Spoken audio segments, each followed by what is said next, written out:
শিলিগুড়ি পুর নিগমের ১ নম্বর ওয়ার্ডে ভোট দানকে কেন্দ্র করে ব্যাপক উত্তেজনা ছড়িয়েছে। বৃহস্পতিবার ভোট দিতে গিয়ে রাকেশ সাহানি নামে এক যুবক জানতে পেরেছেন তার ভোট নাকি আগেই দেওয়া হয়ে গেছে। প্রিসাইডিং অফিসারের কাছ থেকে কথা শুনে স্তম্ভিত হয়ে গেছেন ওই ভোটার। তাকে বিকেল ৪টের পর আসার পরামর্শ দেওয়া হয়েছে। খবর পেয়ে ঘটনাস্থলে পৌঁছান তৃণমূল প্রার্থী গৌতম দেব।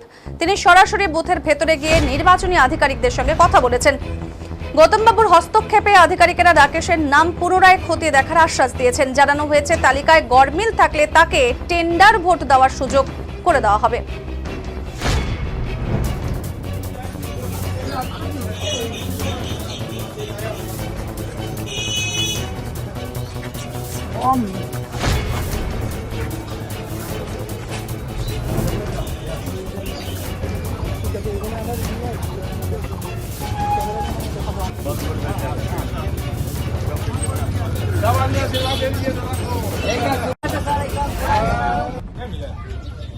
जब खाली है ना फिर तब जाकर के चेक करें।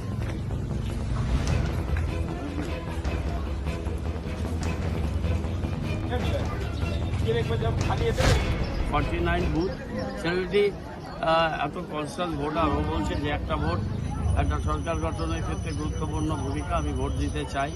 জেনারেল ভোটার, সাধারণ মানুষ, তার এত সতর্কতা মানে যুদ্ধকালীন ব্যবস্থা করে রেখেছে ইলেকশন কমিশনে। আমি দেখলাম 46 নম্বর ওয়ার্ডে সেন্ট্রাল ফোর্স পুলিশকে পর্যন্ত বার করে দিয়েছে, রাজ্য সরকারের পুলিশ অফিসারকে। তারপরে কিভাবে এখানে একটা হয়, আরেকটা হয়েছে 24-এ, আমি একটু পরে যাবো। একটা মেয়ে ও ভোট দিচ্ছে, এখন বলছে একই নামে দুজন ডুপ্লিকেশন আছে। তা একই নামে দুটো আই কার্ড হবে কিভাবে, ছবি মিলবে কিভাবে, হতে পারে না তো দুটো এক নাম থাকতে। কেন এই যে কমিশন এত একটা মানে কি বুঝতে পারছি না যে এটা কমিশন এত কমিশনের এবার করেছে। রাত্রেবেলায় আলিপুরদুয়ারে নিয়ে গেছে 40 জন রিজার্ভে ছিল রেলের এমপ্লয়ি, তাদের ভোট দেওয়ার ব্যবস্থা করেনি। যখন সকালে ফোন করলাম তখন বলছে যে এই ভোটের পরে কাউন্টিংয়ের আগে তাদের ভোটের ব্যবস্থা করবে। তো এটা তো বলছেন, কিন্তু মানুষ তো যারা সেন্ট্রাল গভর্নমেন্ট এমপ্লয়ি ভোট দিতে যাবেন তাদের ভোটটা এনশিওর না করে তাদেরকে নিয়ে এরকম ঘটনা ঘটছে। সবকটা আমরা রেকর্ড করে রাখছি। সিওর সাথে কথা বলেছি ইলেকশন কমিশন, একে নিয়ে আমি এখন বুথে যাব 49 গিয়ে আমি ওখানে অফিসার যারা আছেন তাকে পোলিং পার্সোনাল তাদের জিজ্ঞেস করবো যে এর হাতে কোনো চিহ্ন নেই, এর ভোটটা কিভাবে হয়।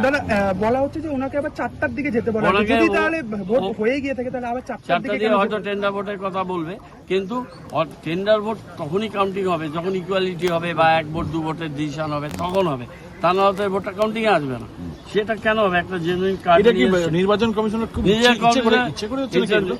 নির্বাচন কমিশন একটা চেষ্টা করেছে, প্রথমে বহু নাম বাদ দিয়েছে, তারপরে সেন্ট্রাল গভর্নমেন্ট এমপ্লয়ি অন্য জায়গায় ভোট দিতে নিয়ে যাচ্ছে, কিন্তু তাদের ভোট দেওয়ার কোনো পোস্টাল ব্যালটের ব্যবস্থা না করে, এটা অভূতপূর্ব।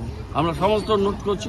তারপরে এত গেটের মুখে পরিকল্পনা একেবারে পরিকল্পনা করে করছে তারা। হ্যাঁ,